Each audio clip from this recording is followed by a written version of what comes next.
I didn't know we were getting a part 2 to season 2, but it's cool.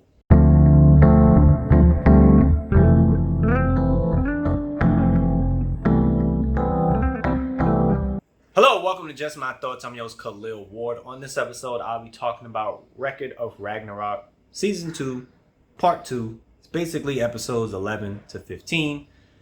Buddha is the one fighting this time around. We saw that at the end of Part 1 of Season 2, where he was like, I'm going to fight.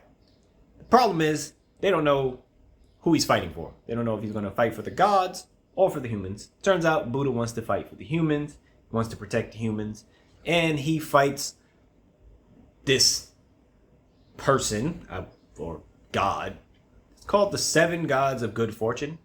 There's like 7 individuals, but they form into one, like Voltron, to fight Buddha. Can't remember the name of the character once they form, but it's pretty strong. And it's, if you watch Record of Ragnarok before, it's the same standard procedure.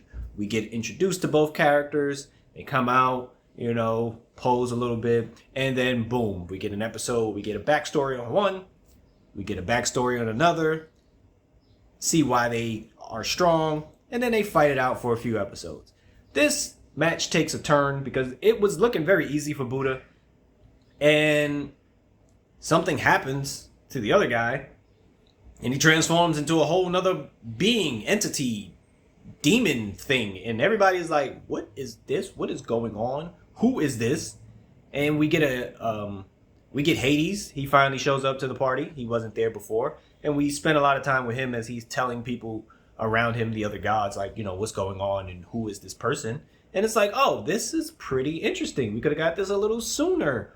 Like, the show likes to drag out the fights, but as Buddha is battling this demon thing, it became more interesting, and you get to, see that grit that fighters have when they're fighting one another. Like, oh, I'm losing. Now I have to dig deep, and this happens. But they don't do anything in terms of, like, ability-wise. Like, I don't think the fight was better than Hercules and Jack the Ripper. Like, they were going around doing all type of stuff. It felt like this fight was just, like, them standing like this the entire time. And maybe one got hit this way and then came back and hit this guy this way. That's what it felt like. They didn't move, or it just felt stationary. I don't know. Buddha is cool. He's a really cool character. I thought his abilities and the way he was doing stuff was dope. The other guy, not so much. He was just like, I'm big and strong and I'm stronger than you. He didn't really have any like moves to do. But in terms of like the whole season 2, I enjoyed the Jack the Ripper and Hercules fight the most. But for season 3, I want them to show the other guys in the stands, show them do something. I like when they're outside of the battle, when they are talking trash to each other, like they want to fight each other, like Loki and stuff like that. But they take a long time with the showing the fighters and then showing the backstory. But part 2 of season 2, it's okay. Those are just my thoughts. Have you seen it? Let me know what you thought about it. Thanks for watching. Thanks for listening. Deuces.